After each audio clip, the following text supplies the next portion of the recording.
வணக்கம். செல்வகுமாரின் நகசா புயல், அதாவது தென்சீன கடற்பகுதி வழியாக, வடக்கு தென்சீன கடற்பகுதி வழியாக பசிபிக் பெருங்கடலில் உருவாகி ஹாங்காங்கை தாக்கப் போகிற சூப்பர் புயல். அதாவது குறைந்தபட்ச வேகமே 200 கிலோமீட்டருக்கு குறையாமல் இருக்கும் போல் தெரிகிறது. குறைந்தபட்ச வேகம் 200 கிலோமீட்டருக்கு குறையாமல் இருக்கும். அதிகபட்ச வேகம் 250 வரை இருக்கலாம் என்று எதிர்பார்க்கப்படக்கூடிய அந்த நகாசா புயல் ஹாங்காங்கை வரக்கூடிய 23, 24ஆம் தேதி கடக்கப் போகிறது. இது சீனாவிற்கு கடும் அச்சுறுத்தலை கொடுத்திருக்கிறது. டிக் டிக் டிக் தான், திக் திக் திக் தான். என்ன செய்ய போகிறதோ எனக்கும் அதே தான். நடக்கப் போவது என்ன? உலகத்தில் இதுவரைக்கும் இதனோட கவனம் திரும்பல, ஊடகங்கள் பேசுபொருளாக்கவில்லை.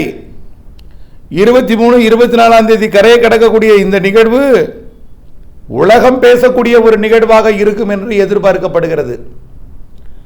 250 கிலோமீட்டர் புயல் வேகம்னா அந்த புயல் எப்படிப்பட்ட சேதத்தை ஏற்படுத்தும் என்று நீங்கள் நினைத்து பார்க்க வேண்டும். அதாவது சீனாவின் சிறப்பு ஆட்சி பகுதியாகிய ஹாங்காங் சீனா நாட்டில் உள்ளது தான். எப்படி இந்தியாவில் யூனியன் பிரதேசம் இருக்கோ அதே போல யூனியன் பிரதேசமாக இருந்தாலும் அது மத்திய ஆட்சி பகுதியில் தான் இருக்கு. ஆனால் இது சிறப்பு ஆட்சி பகுதியாக இருக்கக்கூடிய அந்த ஹாங்காங், சீனாவின் சிறப்பு ஆட்சி பகுதியில் இருக்கக்கூடிய ஹாங்காங், அதனை ஒட்டி உள்ள சீன பகுதிகள் மிக மோசமாக பாதிக்கும் என்று எதிர்பார்க்கப்படுகிறது. லட்சக்கணக்கான பேர் இந்த புயலின் காரணமாக அப்புறப்படுத்துவதற்கும், இந்த புயல் பேரழிவு புயல் என்று அறிவிக்கப்படக்கூடிய அளவிலே, அதுவும் குறிப்பாக ஹாங்காங்கை கடந்த ஆண்டு ஒன்றும் இந்த ஆண்டே தொடக்கத்தில் தென்மேற்கு பருவமழை தொடங்கிய போது ஒன்றும், அதே ஹாங்காங்கை இப்பொழுது ஒன்றும் தாக்கப் போகிறது. ஆனால் கடந்த புயல் கூட பெரிதாக தெரியவில்லை, அது 175 தான். ஆனால் இது 200க்கு குறையாமல் 250 கிலோமீட்டர் வேகம் கொண்ட ஒரு புயலாக ஹாங்காங் தாக்கப் போகிறது. ஹாங்காங் தாக்கி ஏற்கனவே இன்றைக்கு அங்கே ஒரு நிகழ்வு நடந்து கரை கடந்து கொண்டிருக்கு ஹாங்காங்க. அந்த நிகழ்வு தான் வங்கக்கடலுக்கு வரப்போகுது. அது வரக்கூடிய இந்த மாத இறுதியில் அது காற்றழுத்த தாழ்வு மண்டலமாக ஆந்திர பிரதேசம் ஆழ்ந்த தாழ்வு மண்டலம் வரைக்கும் புயலாக கூட மாறலாம். ஆனால் தாழ்வு மண்டலம் வரைக்கும் உறுதி. வங்கக்கடலில் ஆந்திர பிரதேசத்தின் விசாகப்பட்டினத்திற்கு வடக்கே கரை கடந்து தெலுங்கானா வழியாக போக போகுது. அதுவும் இப்போது ஹாங்காங்கில் இருக்குது. அதுக்கு அடுத்த நிகழ்வு நமக்கு 5ஆம் தேதி வரப்போகிறதுன்னு சொல்கிறோமா, அது 5ஆம் தேதி இங்கே வரும் என்று எதிர்பார்க்கக்கூடிய, செயலிழந்து வந்து மீண்டும் தீவிரமடக்கூடிய ஒரு நிகழ்வு நகாசா புயல். இது ரகசா புயல். இது ஹாங்காங்கை கண்டிப்பாக தாக்குவதற்கு அதிக வாய்ப்பு இருக்கு. இன்னும் உலக நாடுகளின் கண்ணில் படவில்லை, உலக வானிலையாளர்களின் கண்ணில் படவில்லை.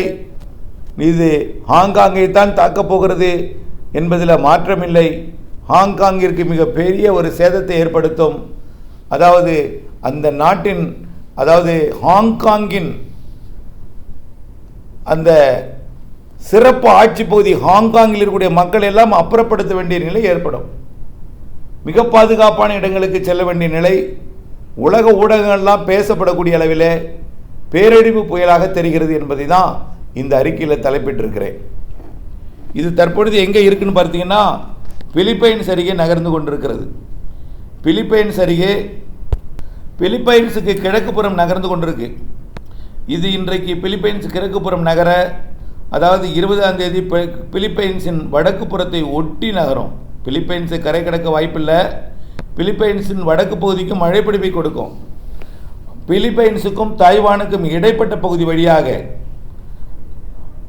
அது இருக்கக்கூடிய பிலிப்பைன்ஸின் வடக்கு தீவு பகுதிகளுக்கு நிறைய மழை பிடிப்பை கொடுத்து கொண்டே பாஸ்கோ என்ற தீவு வழியாக அது நகரும் என்று எதிர்பார்க்கப்படுகிறது.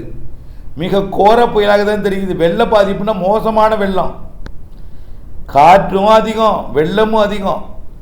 சுமார் 200 சென்டிமீட்டருங்க, 100 சென்டிமீட்டருக்கு மேலே மழை பெய்யும் போல இருக்கு.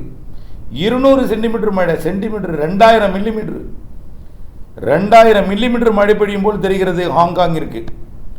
அது மிக மோசமான ஒரு புயலாக, இது வரலாற்றில் நூற்றாண்டில் கண்டிராத புயலாக தெரிகிறது. 23ஆம் தேதி ஹாங்காங்கை நெருங்கி 23ஆம் தேதி ஹாங்காங்கை கடக்க இருக்கிறது. ஹாங்காங்கிற்கு கண்டிப்பாக ஒரு பெரிய, ஹாங்காங்கிற்கு தெற்கு புறமாவது இது கண்டிப்பாக சீனாவிற்கு பெரும் அச்சுறுத்தலை கொடுக்கும்னு தான் தெரியுது. ஹாங்காங்கிற்கு மழைப்பிடிப்பை பெரிதாக கொடுக்கலன்னு காற்று பாதிப்பு இருக்கும்.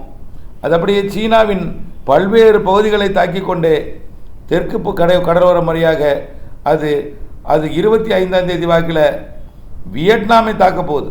அடுத்து வியட்நாம் 25ஆம் தேதி வியட்நாம் தாக்க போகுது.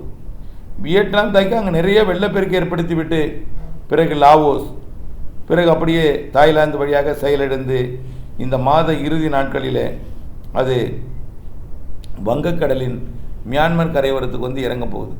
பிறகு அது அப்படியே ஏற்கனவே ஒன்று ஆந்திர பிரதேசத்தில் கரை கடந்து மகாராஷ்டிரா போக போகிற நிலையில் அடுத்த நிகழ்வு 5ஆம் தேதி வாக்கில் வரும் என்று எதிர்பார்க்கப்படுகிறது. ஆகவே ஹாங்காங் அல்லது ஹாங்காங்கை ஒட்டிய சீன பகுதிக்கு கடும் அச்சுறுத்தல், கடும் பாதிப்பு. அச்சுறுத்தல் மட்டுமல்ல, டிக் டிக் என்ன நடக்குமோ என்கின்ற ஒரு பீதியில் உறைய போகிறார்கள். உலகத்தில் பேசுபொருளாக போகிறது. சேதம் மிக அதிகமாக இருக்கும். சேதம் பற்றி பல நாட்கள் பேசக்கூடிய அளவில் இருக்க போகிறது. வரக்கூடிய 23, 24, 25 தேதிகளில் சீனாவின் தெற்கு பகுதி ஹாங்காங் உள்ளிட்ட பகுதிகளை தாக்கி வியட்நாமை தாக்கப் போகிற புயல் என்பதை நினைவில் கொள்ளுங்கள். இணைந்தே இருங்கள் அப்டேட்ஸுடன். நன்றி.